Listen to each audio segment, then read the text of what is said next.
Good evening. Welcome to You Can't Handle the Truth Movies. I'm Chris. This is James. And we're going to have a look at a slightly different movie, The Ruck March. You can't handle the truth! The desert endurance event turns ominous for two women and their fellow participants as they trek through, trust it to go down, the harsh, barren terrain. What began as a test of physical limits evolves into a harrowing struggle against unforeseen dangers. This is a found footage film, and like most found footage films, I didn't like it. Well, yeah, that's not really a shocker, is it? So, where do we start with this one? We've been reviewing some more small independent films, Yes, we have. like we did Only Feet, and we didn't have much on this week, so I thought let's give this one a go. I found it on Tubi. Anyway, as far as found footage films goes, I thought from the beginning of the film, the actors and the people in it and the characters was very easy to follow, very straightforward setup, and compared to other found footage films, not blockbuster films, it was fully watchable.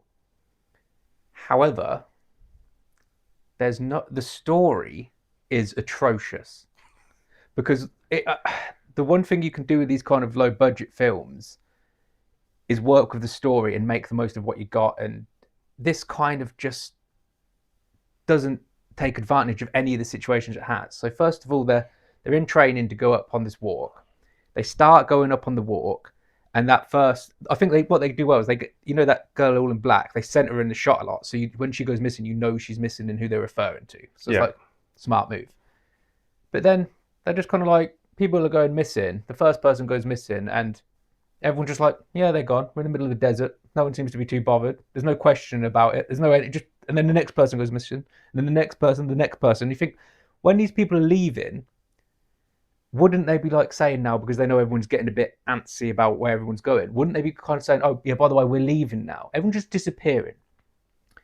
So what they could have done there is had a kind of what was going on with the people and a who did it kind of thing. But they couldn't have either of those two things, because at the very beginning of the film, they have the guy who's leading the trail in the first shot, shooting the woman that makes the whole thing irrelevant, because from the very first scene, you know who it is.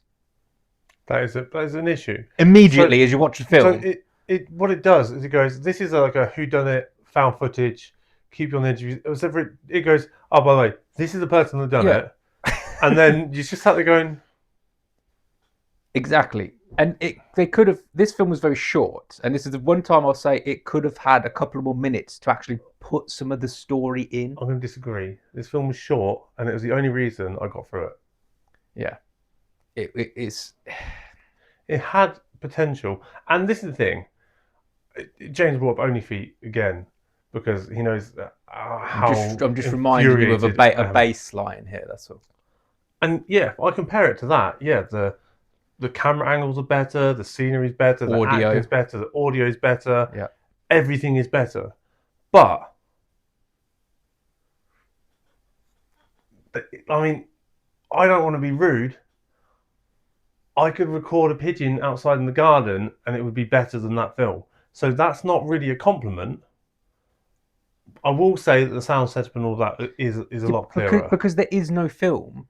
Because there's no plot. Like, they go through it all, don't take advantage of any of the things they could do with people disappearing and like giving you some suspense and thinking, oh, who did it?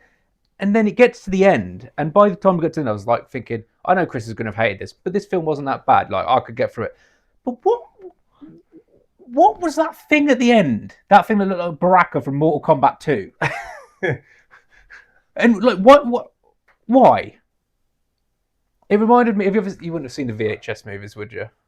I think I have seen one of them. Because basically they've all got like a thing at the end, and some of them are creepy. And it was kind of just doing that. It's just a thing at the end, and it's like, was it a vampire? Was it a desert creature? Was it ceremonial? There was no explanation at all, or any build up, or any thing. There wasn't anything. I think it's one of those things to make you think. Oh, maybe it's not, but legit.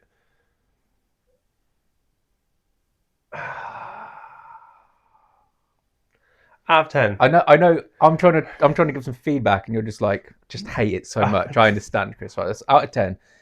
Unfortunately, it's gonna have to be like a 2 out of 10. I'm going to agree because we gave I think only if you got a 1.7 in the end, Yeah. between 1.6 and 1.8 or something like that.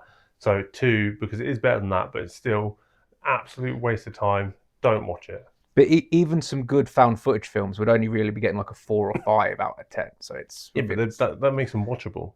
yeah, That's all I want is when I watch a film for it to be watchable. yeah, it was pretty bad. Thank you very much for watching. Please like and subscribe.